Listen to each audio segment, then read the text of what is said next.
Hello everyone, this is Erik, the Asian movie enthusiast, and this is my review of Satan Slaves 2, Communion, an Indonesian horror film that was directed by Joko Anwar and is a sequel to Satan Slaves from 2017, which itself was a remake of the film from 1980.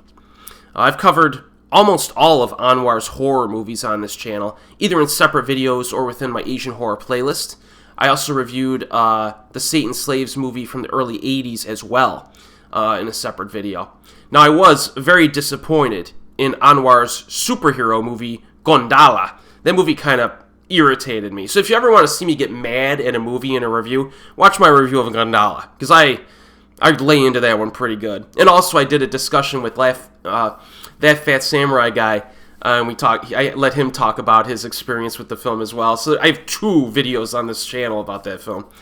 But Anwar's horror films are almost always worth watching. So we're back on track here. Opening scene is actually set in 1955, even though this is a sequel. And there's a journalist, and he's taken to like a remote area.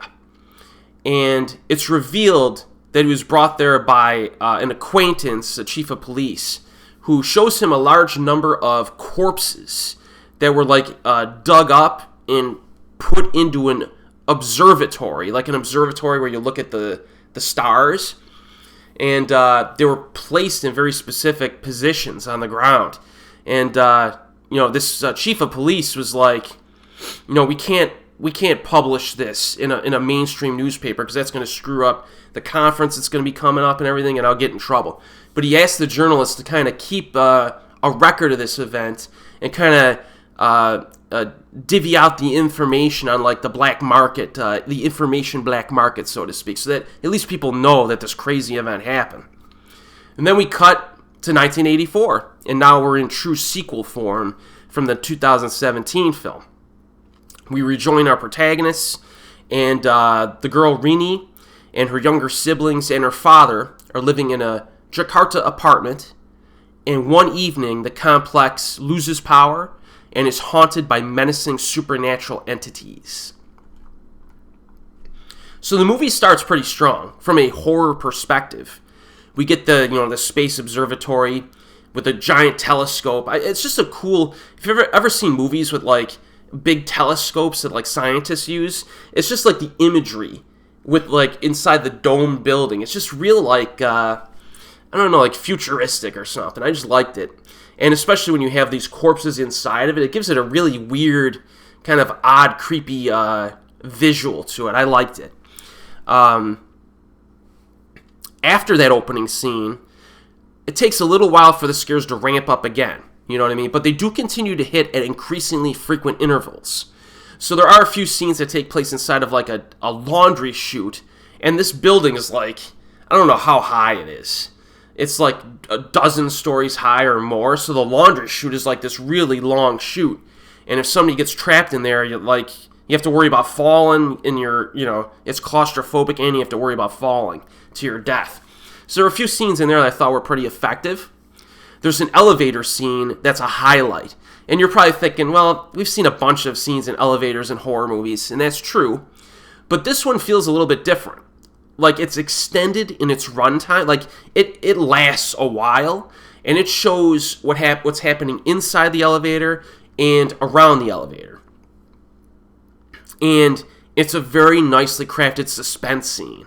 You know what I mean? Like, something's going down, and it drags it out really nice. You get a sustained impact from it. It's probably could be my favorite scene of the whole film. And it's good. There's some other ominous moments in this. There's like a creepy radio scene, an ominous moment involving like this hidden it's like a hidden little room that's attached to someone's apartment inside the building.